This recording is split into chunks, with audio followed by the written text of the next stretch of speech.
Well, hi, everybody. Welcome to our Lost in LA Bumblecast. Hope you're doing well out there. We got some positive health news on Olive this week. She went to the vet for a checkup on her eye situation, which you can still see, but I guess the vet thinks things are getting better, right? Yeah, he did another dye test, and the scratch is gone, the shallow scratch. There's still tiny little, what he calls upticks, that the dye is settling in, tiny little like pinpricks almost. But he says the eye is getting better, and that the cloudiness can sometimes last up to a month or so, even after the ulcer is gone. It's just, So it and then doesn't look great, but it'll it's getting dissipate. better, which is good. Right, so it's not getting worse. It appears to be getting better. In the meantime, I had made a appointment with an eye specialist anyway, but the soonest I could get in was 2 weeks. So the recheck with our vet is in a week. So I'll go to that first and see how it's doing. And if things are not considerably better, then I'll keep the appointment with the specialist, they're about an hour away from here. So if I don't have to go, I would prefer not to drive an hour each way. Hopefully for things them just to get tell better. me, oh, she's fine, and end up paying whatever it is I'm going to have to pay to see a specialist. Right. So So we think progress is being made. That's the positive part of this. In the meantime, we also have to modify our behavior with Olive in terms of how we throw her toys around, because part of the problem we think is she's so aggressive in chasing her toy that she's slamming into stuff, and maybe that's how she injured her eye. So I've been trying to find a way to throw her toy without her banging into anything, which is not so easy. yeah, we have to gently roll it like we're playing Yeah. lawn bowling or something. And she's not really interested when you gently roll it. She like, wants it to bounce. She's like, hey, what's this? Yeah. Hello. But yeah, It's for your own good. That's what we have to do. So we're making changes and adapting to Olive, and hopefully she's going to be okay. Other stuff we're talking about, this is a funny story in the New York Times about people ordering a coffee bucket, like a bucket of coffee when they go to, is it Starbucks? Where are they going to get this? These are actually independent coffee shops, mostly on the East Coast. I checked, and there's none out west yet. It's some states like Massachusetts, Connecticut, mostly over there yet. And the new trend are these coffee buckets, and it's basically a small plastic, handled bucket of coffee, like a Big Gulp, say, that you can stick a straw in and take with you on the go. Is it hot coffee or like cold coffee? Either way, it could be hot coffee, it could be cold coffee, whatever you feel like putting in the bucket. Buying at the coffee shop, they'll put in this bucket, and you head off. And basically, it's basically right now it's a social media trend mostly, but people love it. They say that way, if they're going on a road trip, they don't, they've got enough coffee to last them. Or if it just seems like an awkward way to carry around your coffee. And we love our coffee here, believe me.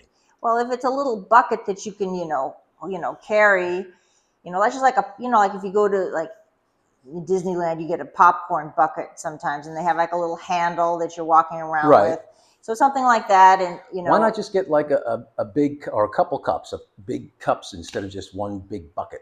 Well, you could. This is plastic. It's a plastic bucket as opposed to, let's say, paper. Yeah. Like a coffee cup would be if you get a coffee cup. And some people are saying, oh, well, it doesn't fit in, I was going to say it won't fit in your cup holder. But a lot of people are saying, well, it will fit in the compartment in the middle. The entire compartment? Yeah, like how you can like move it sometimes or shift it or stick it up top. It'll fit in that. Coffee culture, man. We need our coffee.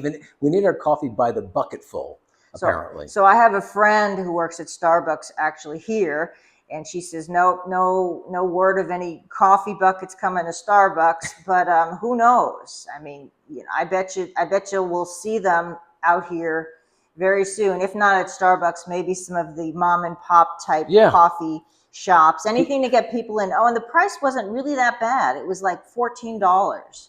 And we're talking about just regular coffee. We're not talking like a latte, whatever. Well, you can put whatever you want in it. So any kind. I mean, I'm sure the price would go up depending on the kind of fancy drink. One of those fancy drinks at Starbucks is expensive. You want to get right. So I guess it all depends on what kind of coffee you're going to put in the bucket. But $14 to me for like a giant coffee doesn't really sound that bad, especially like I said, if you're going on a road trip, and you don't want to stop. You and I drink coffee all day. Although if you drink a bucket of coffee on a road trip, you're going to have to stop anyway to go pee, if you know what I mean. Right. So you're stopping one way or the other. I say it doesn't last.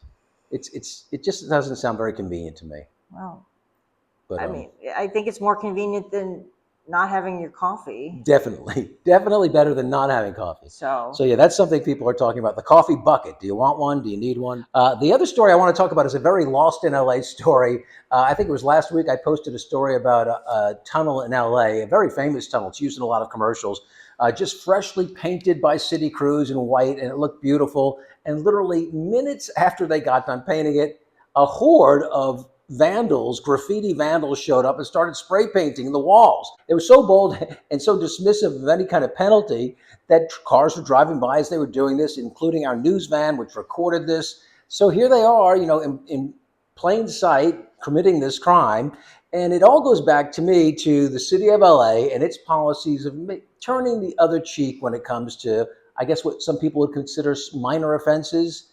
Though it really becomes an eyesore when you consider all the graffiti all over LA, and not just in this tunnel, but people may remember the graffiti tower. It's a skyscraper in LA near the convention center. It's covered in graffiti. And it's because these people were allowed to go in there, the building's under construction, and they just covered it in graffiti from top to bottom. And it became a tourist attraction. It still is, I think. So to me, it's gotten out of control. You see it all over the freeways. There's just graffiti everywhere. And it all goes back to me to maybe 10 years ago when city leaders started calling graffiti street art instead of vandalism. That was the thing. Oh, it's just street art. It's not really a crime. And it was a change in tone in city leadership. And I think it's carried through to so many different things we see today, from homeless encampments to drug use to graffiti, a lot of stuff like that, where they kind of just turn the other cheek and not pay attention to it. And frankly, it's gotten out of control in a lot of places. There was a policy that Bill Bratton had. He was the old police chief. And he was also the chief of police in New York during Giuliani. And he had the broken windows policy. You got to enforce even the smallest laws, because if you don't, they get out of control and people, take advantage. And it was pretty effective. I mean, New York City looked great while he was running things. And the city of LA seemed to be coming around too during his tenure here. In fact, downtown LA was a place that people started wanting to go to. Restaurants were opening, businesses were opening. And then we had a change in leadership in City Hall. And since then, downtown LA has become a pretty scary place. Do you remember that time I took you out to dinner downtown LA? Yes. And what was your reaction when we were walking down the streets? Well, from the nice fancy restaurant that we were going to where you had to park, which was like some parking lot a couple blocks away, that walk, was pretty, scary. Terrifying. Yeah. So, it was Yeah. The dark-haired lady doesn't go downtown LA the way I used to, because I was a reporter. So I was kind of used to it. So, that's like that all the time down here now. So yeah, she was shocked, and she should be shocked. Most normal people would be shocked. But yeah, the city of LA has kind of allowed a lot of this stuff to happen, and it really has gotten out of control. Well, for something to be called, street art, first of all, I would think it has to be commissioned by someone. Of course. You just can't tag up a public building or even a private building, something that someone owns and doesn't want on their building or their wall or wherever. If somebody, owns it, it's your private property. Right, it's your property. You don't want, the stuff on it. Now, let's say it's your property and you say, oh, yes, that's okay for them to do that. I said it's fine. Well, then that's one thing. And then, you can call it whatever you want. But, there's murals downtown that, which have been defaced. Right. We had that Kobe Bryant mural defaced shortly after it was finished. So when they do commission actual street art, someone wants an actual mural, and then people go by and tag it up with graffiti. That's that's breaking the law. Yeah. So I think that that street art, as that quote unquote term, has gotten way too liberal and out of hand. Yeah, the city of LA, I would argue, is the most dysfunctional big city in America. Really, and I love art. I think art crazy. Is lovely, but I just don't necessarily want to see just Yeah, a you lot of it's know, not art. It's just somebody's tag, yeah, it's whatever somebody's they're doing. tag or It's their not like they're name drawing pretty or right, pictures. exactly. So just marking something up. Yeah, and I don't blame the LAPD because they're really understaffed. They just don't have enough people to man it all. And I think they've received marching orders. It's just a possibility they've received marching orders to focus on the big stuff and maybe not focus on graffiti and vandalism like that. Regardless, it seems to be out of control, and at some point the city is going to have to address it. They tried to address the giant skyscraper, which they did, add security, and they closed it off, but it's still covered in graffiti. They didn't clean it up or anything. So it is out of hand, and I'm always curious what people think about the problem in Los Angeles. Just want to You, show that Olive oh, there is, she is. she's just like all of our pets look like I've run them through the the gamut here. They just look like they're exhausted They had and their walk today. That was probably part of it. yeah, but they had their walk 2 hours ago. They shouldn't still be tired. Yeah, It's ridiculous. They're they just look very they're comfortable. just lazy. Yeah. We have a show review for you. This is Smoke on Apple TV, and a really interesting show, an interesting concept. Something that doesn't feel derivative. It feels like it's different.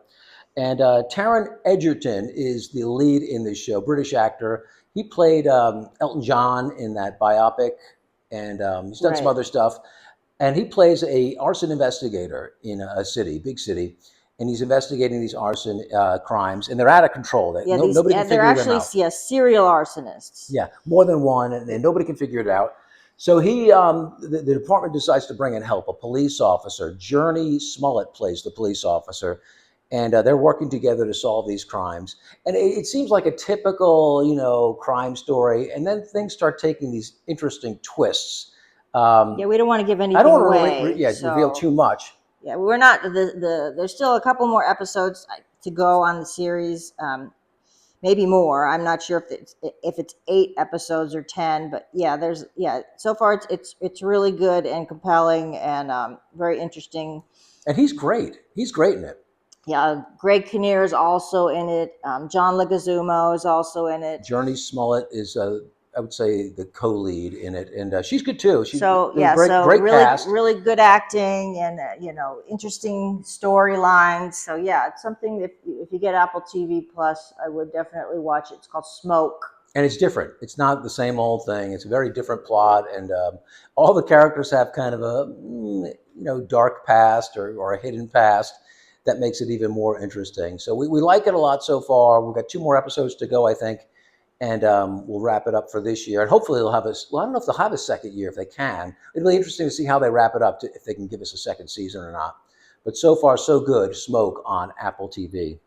So I think that is going to do it for today. Thanks for joining us, everybody. Remember, if you're looking for a pet, check out your local shelter or rescue agency, because you can't get the Bumble Bunch or anything like it in a store.